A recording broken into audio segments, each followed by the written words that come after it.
Hello friends, welcome back to the channel. मैं संदीप कौर सोनी आपका इस इंटरेस्टिंग वीडियो में स्वागत करता हूं। और आज मैं आपको गाइड करने वाला हूं जो लोग होल सेलर हैं। एक्चुअली मेडिकल स्टोर वाले भी थोड़ा बहुत बेनिफिशियल अगर करना चाहते हैं तो उनके लिए भी बेनिफिशियल रहेगा, बट ये स्पेशली वीडियो होल सेलर के लिए। होल सेलर ट्रेडिंग करके कैसे बहुत ज़्यादा पैसा बना लेते हैं, अपना प्रॉफिटेबिलिटी कैसे बहुत ज़्यादा इंक्रीज कर लेते हैं just because of the trading. अगर मैं फार्मा होलसेल मेडिसिन की बात करूं तो जितने भी पुराने स्टॉकिस्ट होंगे, जो ओल्ड होंगे, जिसने अच्छा खासा पैसा इन्वेस्ट कर में बड़ी शॉप होगी, मैं बोलूँगा ऑलमोस्ट हर एक हेडक्वार्टर के अंदर तो सारे स्टॉकिस्ट ट्रेडिंग करते हैं। ठीक है, ऑलमोस्ट 80% 90% स्टॉकिस्ट जो होते हैं वो ट्रेडिंग करते हैं। अब ये ट्रेडिंग होती क्या है फ्रेंड, इसके लिए मैं ऑलरेडी एक वीडियो बना चुका हूँ। एमआर ट्रेडिंग क्यों करता है, एक स्वीट पॉइजन करके जो आइकॉन यहाँ पे आ रहा है, इसको जाके देख लीजिए। आई बटन पे मैं लिंक दूंगा या फिर डिस्क्रिप्शन में जाके इसको देख लीजिए। अगर आपने इसको नहीं देखा है तो आपको समझ में नहीं आएगा एमआर ट्रेडिंग क्यों करता है। मैं यहाँ अब होलसेलर की बात करता हूँ, होलसेलर पैसा अर्न कैसे करता है ट्रेडिंग से। एमआर ड्यू टू प्रेशर क्या करता है, रेट डाउन करता है। जिस रेट पे कंपनी से मेडिसिन आ रही होती हैं उसको रेट डाउन करता है। मैं एज ए होलसेलर के हिसाब से आपको बताता हूँ एक एक स्टेप एलोबरेट करके। सपोज करिए कि कोई स्टॉकिस्ट है, मैं अगर स्टॉकिस्ट हूँ और मैं इलाहाबाद के अंदर हूँ तो मैं क्या करूँगा, कंपनी का मैं अथोराइज अगर डीलर हूँ, अथोराइज डीलर की मैं बात कर रहा हूँ, तो मैं कंपनी का कोई 100 रुपीज़ एमआरपी का सपोज दैट प्रोडक्ट है, कोई भी ABCD कोई भी प्रोडक्ट आप ले सकते हैं, वो मुझको 60 रुपीज़ में कॉस्ट कर रहा है। राइट, जो कंपनी मुझको देती है, जो मुझे रेट पड़ रहा है इंक्लूडिंग GST 60 रुपीज़ मुझको कॉस्ट कर रहा है। तो जो रेट मुझको कॉस्ट कर रहा है उस रेट को बोला जाता है लेंडिंग प्राइस। ठीक है, उसको बोलते हैं लेंडिंग प्राइस, जिस रेट पे मुझे आ रहा है इंक्लूडिंग GST। जब मेरे पास में प्रोडक्ट आ गया, अभी मेरे एरिया में क्या है, उसका सेल अच्छा हो रहा है या बुरा हो रहा है, बट वो जो पर्टिकुलर ब्रांड है जो मुझे 60 रुपीज़ मिल रहा है वो ऑल इंडिया लेवल पे काफ़ी ज़्यादा पॉपुलर ब्रांड है। और ये हर एक कंपनी के अंदर पॉपुलर ब्रांड्स होते हैं जिनकी सेल बड़ी अच्छी होती है ऑल इंडिया लेवल पे। अब क्या होगा, एमआर जो होगा वो एमआर मेरे पास में आएगा और मुझसे बोलेगा कि मुझे इस पर्टिकुलर प्रोडक्ट की ट्रेडिंग करना है। ट्रेडिंग मतलब होता है कंपनी जिस रेट पे मुझको दे रही है उस रेट से डाउन रेट पे मैं किसी और को दूंगा। अभी कंपनी जिस रेट पे मुझको मेडिसिन दे रही होगी, 100 वाली मेडिसिन मुझको दे रही है कंपनी 60 रुपीज़ में, तो ऐसा नहीं है कि 60 रुपीज़ में सिर्फ मुझे ही दे रही होगी, 60 रुपीज़ में ऑल इंडिया में जो भी होलसेलर होंगे सबको, क्योंकि कंपनी का जो रेट होता है वो ऑल इंडिया के लिए एक होता है। तो ऑल इंडिया में सभी होलसेलर को उस 60 रुपीज़ में कॉस्ट कर रहा है। अब बोलो, अगर कोई स्टॉकिस्ट है किसी दूसरे एरिया का, अगर मैं एमआर हूँ इलाहाबाद के अंदर और कोई गाज़ियाबाद के अंदर दूसरी पार्टी है, गाज़ियाबाद या लखनऊ का एग्जांपल लेते हैं, लखनऊ के अंदर कोई पार्टी है, उसके यहाँ उस पर्टिकुलर प्रोडक्ट की सेल बहुत ज़्यादा है, वो अच्छा, वो हो सकता है कंपनी का ऑथराइज डीलर हो या कंपनी का ऑथराइज डीलर ना हो, बट उसके पास उस पर्टिकुलर प्रोडक्ट की सेल बहुत ज़्यादा हो। अब कंपनी से अगर वो प्रोडक्ट परचेज करता है तो उसको कॉस्ट करता है वो कितना, 60 रुपीज़ में। क्या हो कि मैं उसको वही सेम प्रोडक्ट 50 रुपीज़ में दे दूँ। मैं बोलूँ कि मेरे पास जो है ये प्रोडक्ट पड़ा हुआ है, आपके पास रिक्वायरमेंट है क्या, मैं बाई फ़ोन पता करूँगा। अब ये पता दो तरीके से होता है। अब मेरा खुद का अपना, मैं होलसेलर हूँ, मैं काफ़ी दिन से मार्केट के अंदर काम कर रहा हूँ, मेरे खुद के सभी जगह लिंक बन चुके हैं। ठीक है, ये जब काम किया जाता है ना, लिंक बन जाते हैं स्लोली अदर हेडक्वार्टर्स के जो होलसेलर हैं उनके साथ में, क्योंकि ये यूजुअल काम है, जनरली होता रहता है। अब प्लस मार्केट के अंदर मेरा अपना ट्रस्ट बिल्डअप हो गया, लोग 2-4 स्टॉकिस्ट मुझे भी जानते हैं, हम भी दूसरों को जानते हैं, तो इससे एक ट्रस्ट बिल्डअप हो जाता है। थोड़ा हम ओल्ड हो जाते हैं तो वही लोग स्टॉकिस्ट ट्रेडिंग जनरली करते हैं। तो मैं उस पार्टी को फ़ोन करके पूछूंगा इस प्रोडक्ट की डिमांड है क्या आपके एरिया में। अगर बोलेगा हाँ डिमांड है, तो मैं बोलूँगा किस रेट में आप लोगे, रेट क्या लोगे, मेरे पास प्रोडक्ट है आप किस रेट में लोगे। तो वो अपना रेट, जिस रेट में उसको लेना होगा वो रेट बताएगा। फिर यहाँ पे बार्गेनिंग सिस्टम शुरू होता है। वो बोलेगा मैं 50 रुपये लेंडिंग से 10% डाउन ले लूँगा, लेंडिंग से 5% डाउन ले लूँगा। अब ये 60 रुपीज़ का 5%, 10%, 15%, 20%, 25% डाउन निकाल सकते हैं आप। ठीक है, तो लेंडिंग पे बोलेगा 10% डाउन, तो लेंडिंग 60 रुपीज़ है तो इसका 10% जो भी निकाल लीजिए, उस रेट पे वो स्टॉकिस्ट लेने के लिए एग्री हो गया है। ठीक है, अभी 10% में क्या होता है कि जो स्टॉकिस्ट लेता है ट्रांसपोर्टेशन कॉस्ट उसी को देना पड़ता है। मैं भेजने वाला प्रोडक्ट हूँ, मैं यहाँ का स्टॉकिस्ट हूँ, मैं पैक करके ट्रांसपोर्ट में डाल दूंगा, ये मेरी जिम्मेदारी है। डालूंगा कब, जब वो मेरे अकाउंट में पैसा डाल देगा, एडवांस पेमेंट। ट्रेडिंग कभी भी वैसे उधारी भी नहीं होता है, बहुत ज़्यादा क्लोज रिलेशन है, हमेशा वो लेन देन कर रहे हैं तो अलग बात है। अदरवाइज फर्स्ट वो मैं हिसाब बताऊंगा कि 10% लेंडिंग से डाउन पे ये पर्टिकुलर रेट आ रहा है, इतना अमाउंट आ रहा है, 100 बॉक्स हैं, इसके इतने अमाउंट हुआ, इतना अमाउंट वो मेरे स्टॉकिस्ट मेरे अकाउंट में डाल देगा। अब उसमें अकाउंट में डालने के बाद मैं उसको प्रोडक्ट सेंड करूँगा। अब यहाँ पे जो ये रेट होते हैं फ्रेंड्स, ये वेरी करते हैं, ये 10% हो सकता है, ये 20 हो सकता है, 25 हो सकता है, 30 हो सकता है, ये प्रोडक्ट के ऊपर और एमआर के ऊपर कितनी सेटिंग हो गई उसके ऊपर डिपेंड करता है। ठीक है, एमआर कितना ज़्यादा प्रॉब्लम है, प्रोडक्ट अच्छा चलता है मान लो तो कम पे ट्रेडिंग हो जाती है, 10% हो जाती है, प्रोडक्ट थोड़े कम चलते हैं या मार्केट में डाउन चल रहा है, तो जो लोग बड़े स्टॉकिस्ट होते हैं वो क्या करते हैं, डाउन पे जब मिल रहा था प्रोडक्ट ले आके डंप कर लेते हैं अपने पास। डंप मींस ढेर सारा स्टॉक, उनको मालूम है कि ये प्रोडक्ट कहीं जाने वाला नहीं है। ठीक है, आज नहीं तो 2 महीने बाद जैसे मौसम ठीक होगा, इन्वायरमेंट ठीक होगा, सेल आएगी, मैं सारा प्रोडक्ट बेच लूंगा। उनका मार्केट के ऊपर होल्ड होता है, उनको प्रोडक्ट के बारे में पता होता है, तो वो क्या करते हैं, प्रोडक्ट लेके स्टोर कर लेते हैं, पैसा अपना इन्वेस्ट कर देते हैं, क्योंकि जब ये प्रोडक्ट बिकने का सीजन आएगा तब ये प्रोडक्ट का जो लेंडिंग मिल रहा होगा, डाउन रेट मिल रहा होगा, तब वो 10, क्योंकि सीजन होगा तो एमआर सब जगह सेल कर रहा होगा, एमआर की भी खूब सेल रही होगी, तो उसकी मजबूरी से नहीं होगी ट्रेडिंग करना, राइट, उसको रेट डाउन करना इतना ज़्यादा मजबूरी नहीं होगी। अभी ऑफ सीजन है, ठीक है, अभी ऑफ सीजन विंटर के सीजन होते, सेल नहीं होती, पेशेंट नहीं आता, तो एमआर के ऊपर प्रेशर रहता सेल करने को, वो ट्रेडिंग कर देता है। तो ऐसे सिचुएशन में जो होलसेलर होते हैं जिनके पास पैसा होता है वो उसको प्रोडक्ट को ले लेते हैं। अभी ऑन सीजन में वो 10% ट्रेडिंग हो रही थी, ऑफ सीजन में वो ट्रेडिंग हो जाती है 20% पे। अभी 20% पे उन्होंने क्या किया, चलो 20 लाख रुपीज़ का 30 लाख रुपीज़ का मेडिसिन हम डंप कर लेते हैं, उनको मालूम है ये बिक जाएगा, जाना कहीं नहीं है। अब वो 20% पे, 25% से 27% पे, 30% में जहाँ जैसे मिला, उन्होंने अपना एम बना लिया कि मुझे यार 30 लाख का माल अपने पास स्टोर करना है इस सीजन में, ऑफ सीजन में, ताकि मैं इसको ऑन सीजन में बेच के हाई रेवेन्यू जनरेट कर सकूं, राइट, हाई रेवेन्यू जनरेट कर सकूं। First benefit. सेकंड, मार्केट से थोड़ा रेट डाउन करके बेचूंगा, मार्केट में और जितनी स्टॉकिस्ट है ना उनसे डाउन कर दूंगा रेट। जब मार्केट में मैं डाउन, मेरे पास पैसा है तो मैं मार्केट से रेट जब डाउन कर दूंगा तो जो रिटेलर्स हैं उनको मैं औरों के कंपैरिजन में सस्ता दे रहा हूं, तो रिटेलर दूसरे के यहाँ क्यों लेने जाएगा वो मेडिसिन, तो रिटेलर मेरे पास में आएगा। इस तरह से होलसेलर रेट गेम खेल जाते हैं। तो आप अगर होलसेलर हैं तो आप भी ये गेम खेल सकते हैं, बट आपके पास फंड होना चाहिए इस काम के लिए, राइट। फंड प्लस मार्केट में पकड़ कि रिटेलर आपके पास आए, माल लेके जाए, माल आपका डंप तो कर लिया, एक बार स्टोर तो कर लिया, बट आगे सेल कैसे करेंगे। ये ऑफ सीजन में करके ऑन सीजन में बेचने में ज़्यादा प्रॉफिट होती है, बट ऑन रेगुलर सीजन पे भी थोड़ा थोड़ा माल आप चाहो तो लेके ये काम कर सकते हो, बट प्रॉफिटेबिलिटी वहाँ पे थोड़ी सी कम हो जाती है बस, ठीक है। आपको 10% 15% प्रॉफिट मिलेगा। अब प्लस ये डिपेंड करता है कौन सा एमआर आपसे फंस जाए और उसकी कितनी ज़्यादा मजबूरी है। उसकी मजबूरी है, प्रेशर बहुत ज़्यादा है, नौकरी जाने वाली है, तो वो 10 की जगह 20% पे भी ट्रेडिंग कर देगा, उसकी जॉब फंसी हुई होगी, उसकी अटकी होगी, तो ठीक है, तो आपको प्रॉफिट मिलने वाला हो, एज ए होलसेलर आपको प्रॉफिट मिलने वाला है। तो दो फायदे, एक तो आप मार्केट में जो रेट है उससे डाउन करके बेच दोगे, और प्लस जब आप मार्केट में रेट डाउन करके बेचते हो ना, रिटेलर भी बड़ा होशियार होता है।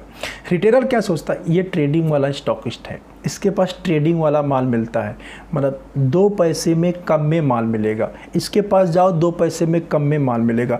तो जो जो उसके पास माल मिलता है, जिसका उसने डंप कर रखा है, तो रिटेलर भी क्या करता है, घूम फिर के उसके पास आता है, वो ट्रेडिंग वाला लेके जाता है, क्योंकि उसको भी अपनी प्रॉफिटेबिलिटी इंक्रीज करनी है, राइट। तो रिटेलर जानते होते हैं ट्रेडिंग वाला माल कौन सा प्रोडक्ट ट्रेडिंग में मिलेगा और किसके पास मिलेगा, तो वो उसके पास पहुंच जाते हैं। बाकी प्रोडक्ट मार्केट से परचेज करेंगे, बट वो प्रोडक्ट उसके पास पहुंच जाएंगे।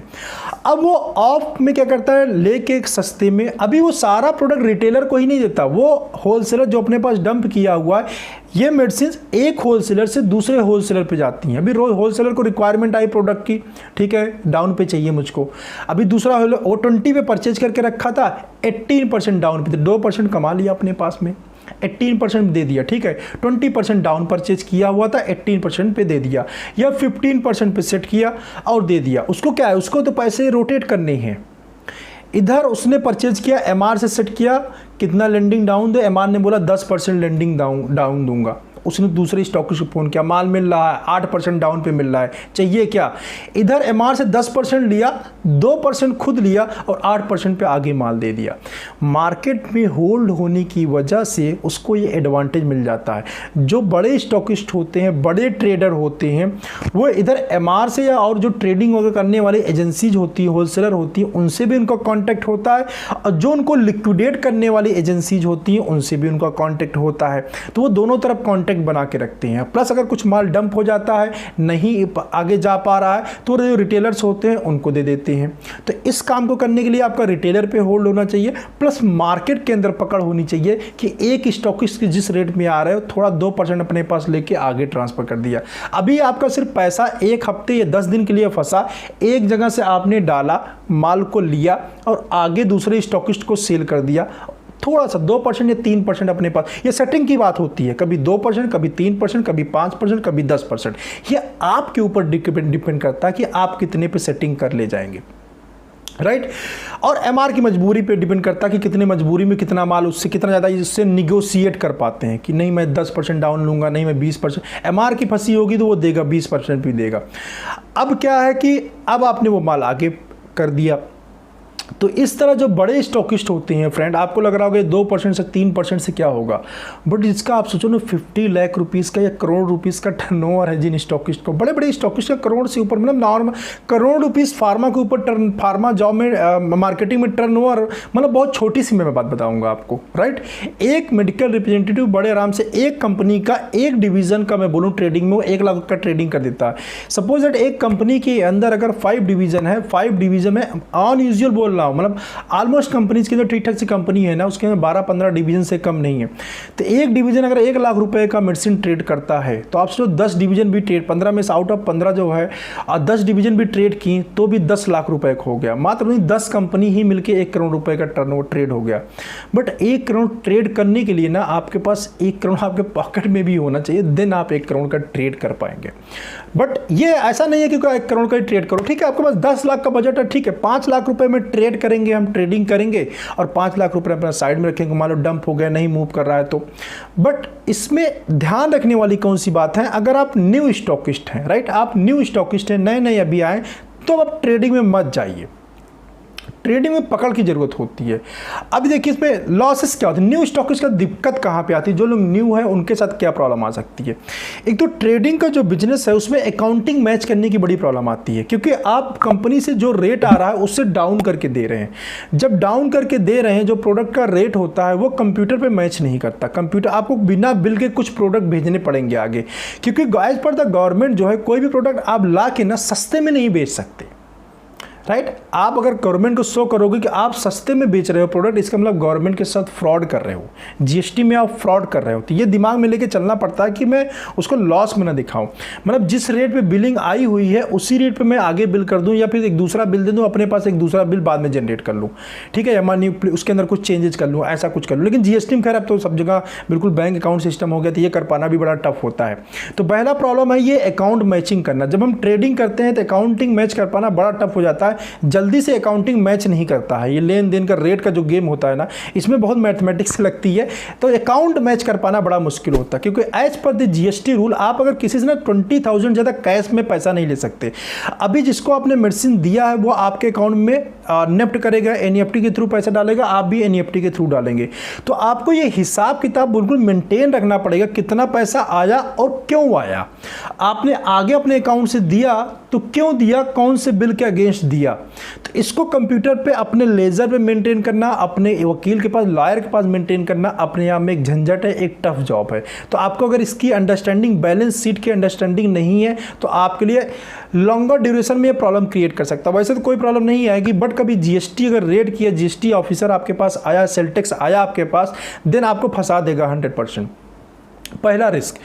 दूसरा, नए लोगों को इसलिए भी नहीं करना चाहिए कि ये सपोज दैट जो जब भी हम कभी 20 या 30 किलोमीटर से दूर मेडिसिन बेचते हैं तो उसमें ईबे बिल की ज़रूरत होती है। अभी जो ये लोग ये ट्रेडिंग का काम करते हैं उनका ट्रांसपोर्टर और जो चौकी पे लोग होते हैं पुलिस वाले, उनके साथ थोड़ी साठगांठ सी, पकड़ सी होती है। तो जाना चाहिए ईबे बिल पे। तो ये ईबे बिल हर बार जनरेट नहीं करते हैं स्टॉकिस्ट, ठीक है, ये ऐसे ही मेडिसिन भेज देती हैं। अगर ऐसे ही मेडिसिन जा रही ट्रांसपोर्ट पे और सेल्टेक्स ने रेट डाल के वो मेडिसिन पकड़ा तो वो मेडिसिन जब्त हो जाएगा। अब वो जब्त हो जाएगा मेडिसिन, उसको छुड़ाने के लिए फिर बताना पड़ेगा क्यों ईबे बिल जनरेट नहीं हुआ, और बहुत सारी तमाम क्वेश्चन आंसर होती है, बहुत हैवी, जितने का मेडिसिन नहीं पता उससे ज़्यादा पेनाल्टी हो गई। तो अगर आपका सेल्टेक्स में पकड़ नहीं है, जान पहचान नहीं है, सेटिंग नहीं है, तो क्या होगा, वो मेडिसिन आपका चला जाएगा, आपका पूरा पैसा डूब गया। आप सोचोगे जितना, आप नाम ही नहीं बताओगे, आप बोलोगे नहीं मेरी मेडिसिन ही, किसी ने ऐसे कुछ ना कुछ बोल देना पड़ेगा। तो मतलब कुछ मेडिसिन को छुड़ाना थोड़ा सा टफ हो जाता है।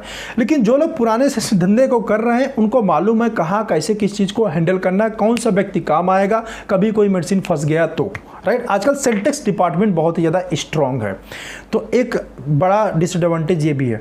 तीसरा बड़ा डिसएडवांटेज ये है, एज ए न्यू होलसेलर आपको कैलकुलेशन शायद इतनी स्ट्रॉन्ग नहीं होगी जिसके थ्रू आप कैलकुलेट कर पाओगे कि चलो यार कितने पे रेट आना है, कितने पे जाना है। और आपका मार्केट के अंदर hold as a new stockist, मान लो आपने कोई गुड्स लेके आए और आपका मार्केट के अंदर होल्ड नहीं है, तो आप उस स्टॉकिस्ट उस माल को लेके फंस भी सकते हो। तो मतलब आपके पास लिक्विडेट नहीं हुआ, उसको निकालने में क्या हुआ, आपने जितने परचेज किया उससे भी घाटे में उसको आगे देना पड़ रहा है, अदरवाइज वो मेडिसिन एक्सपायर हो जाएगा। And fourth and last point कि एज ए होलसेलर डीलर अभी आपको ये भी नहीं पता है कि कौन सा माल खूब बिकता है, किस सीजन में बिकता है, किस रेट पे बिकता है। तो इन सब चीज़ों को पता करने के लिए एटलीस्ट मार्केट के अंदर आप निगाहें बना कर रखो। ट्रेडिंग करना, अगर आपको ट्रेडिंग से रेवेन्यू जनरेट करना चाहते हैं फ्रेंड, जितने भी होलसेलर फ्रेंड्स हैं जो भी रेवेन्यू जनरेट करना चाहते हैं ट्रेडिंग से, उसके लिए सबसे बेस्ट तरीका थोड़ा थोड़ा ट्रेड करिए। 20,000, 50,000, 1 लाख ऐसे थोड़ा थोड़ा ट्रेडिंग करिए, और कोशिश ये करिए उसको किसी और पार्टी के देने के बजाय मार्केट में ही उस गुड्स को लिक्विडेट कर दीजिए। एक बार आपका मार्केट के अंदर होल्ड हो गया ना, देन आपको ट्रेडिंग करने में प्रॉब्लम नहीं है, तब वो स्टॉकिस्ट को माल सप्लाई करना ईजी है, बात करके देना ईजी है। बट अपने पास अगर कस्टमर है ना अपने हाथ में, तो हमारा हाथ मजबूत होगा, राइट। आपका हाथ मजबूत है ना, तो आगे वाला लिया या नहीं लिया इससे कोई फर्क नहीं पड़ेगा, आपका कोई भी माल फंसेगा नहीं। आप आया 1 महीने रखे, कोई बात नहीं, रखा हुआ माल बिक जाएगा, लिक्विडेट हो जाएगा, फील्ड में अपनी पकड़ है।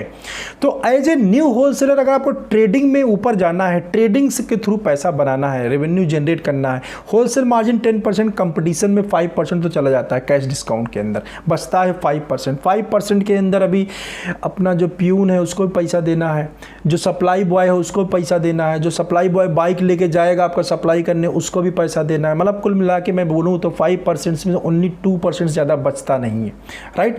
या फिर कंपनी आपको डील दे, उसमें भी सारी कंपनी डील देती नहीं है, राइट। कुछ कंपनीज देती हैं, कुछ कंपनी देती नहीं है। अब कुछ कंपनीज देती हैं तो वो ओपन डील होती है, केमिस्ट को ऑलरेडी पता होता है डील आती है, तो उसको भी आप बचा नहीं पाते हैं। तो ये सारे प्रॉब्लम है। तो ट्रेडिंग से ये सब साइड प्रॉब्लम जितनी भी ये है, अगर आप ट्रेडिंग करते हैं तो ये सब प्रॉब्लम सब साइड हो जाता है, राइट।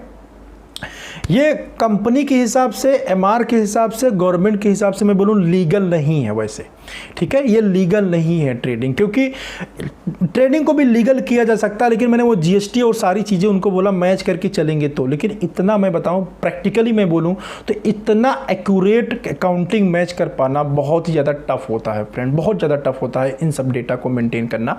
लेकिन जो पुराने लोग हैं, उसके प्लेयर हो चुके हैं, खिलाड़ी हो चुके हैं, उनको सब मैच करना आता है, उनके पास वो माइंड है। तो आपको उतने तक पेशेंस रखना चाहिए। एज ए न्यू स्टॉकिस्ट अगर आप आ रहे हैं तो एटलीस्ट 1 ईयर और 2 ईयर आप पेशेंस रखिए और इस बिजनेस को थोड़ा थोड़ा धीरे धीरे सीखिए। अपने ही हेडक्वार्टर के अंदर, बाहर से मत लेन देन करिए, अपने ही हेडक्वार्टर के अंदर एमआर को तो ट्रेडिंग करना है कहीं ना कहीं। आप हो सकता है वो ज़्यादा डाउन पे बाहर माल दे रहा हो, आपको कम डाउन पे दे रहा हो, लेकिन उससे फ़ायदा ये होगा आपका रिस्क नहीं रहेगा। माल फंसेगा, एमआर को बोल को निकलवा सकते हैं, या अपने हेडक्वार्टर में उससे पूछ सकते हैं कहाँ कहाँ सेल हो रहा है। तो इस तरह दूसरा बिजनेस को सीख सकते हैं। ट्रेडिंग वाली बिजनेस होती कैसे, कैसे माल आ जाता है, कैसे चला जाता है, लेंडिंग क्या होता है, जैसे मैंने आपको बताया लेंडिंग जिस रेट पे कंपनी से आता है, ठीक है।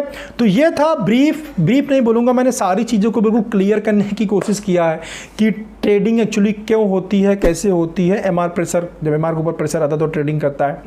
तो अगर इसके बावजूद भी आपका कोई डाउट रह जाता है कि सर मैं कैसे करूं, क्या करूं, तो आपके पास दो ऑप्शन है, तो कमेंट करके मुझसे पूछिए। इंस्टाग्राम पे मेरे साथ चैट कर सकते हैं, हैंडल यहाँ पे डिस्प्ले हो रहा हो फ्रेंड, या फिर आप मेरे साथ ना कंसल्टेशन ले सकते हैं ट्रेडिंग के ऊपर, मेडिकल से रिलेटेड। और कंसल्टेशन लेने के लिए जो मेरा ये बोर्ड लाइन नंबर आ रहा है ना, इस पर जस्ट आपको टाइप करना आई नीड पेड कंसल्टेशन। तो जो भी रेट होगा आपको उसमें कंसल्टेशन फी जो भी होगी आपको बता दिया जाएगा, क्योंकि ये वीडियो जब पता नहीं कब देखेंगे आप, अभी प्रेजेंट टाइम में जो रेट है वो 199 रुपीज़ है, बट ये जब वीडियो देख रहे हैं उस समय ये रेट रहेगा या चेंज हो चुका होगा, कुछ नहीं कह सकते। तो बेस्ट ये वे यही है कि आप इस वीडियो में जो बोर्ड लाइन नंबर आ रहा है इसके ऊपर टाइप करिए आई नीड पेड कंसल्टेशन, ठीक है, आई नीड पेड कंसल्टेशन लिख के इसको भेज दीजिए। जो भी उसमें फी चल रहा होगा कंसल्टेशन का या भी जो भी उसके रिलेटेड चीज़ होंगी आपको इन्फॉर्म किया जाएगा, ठीक है। इस बोर्ड लाइन नंबर पे आप व्हाट्सअप कर सकते हैं।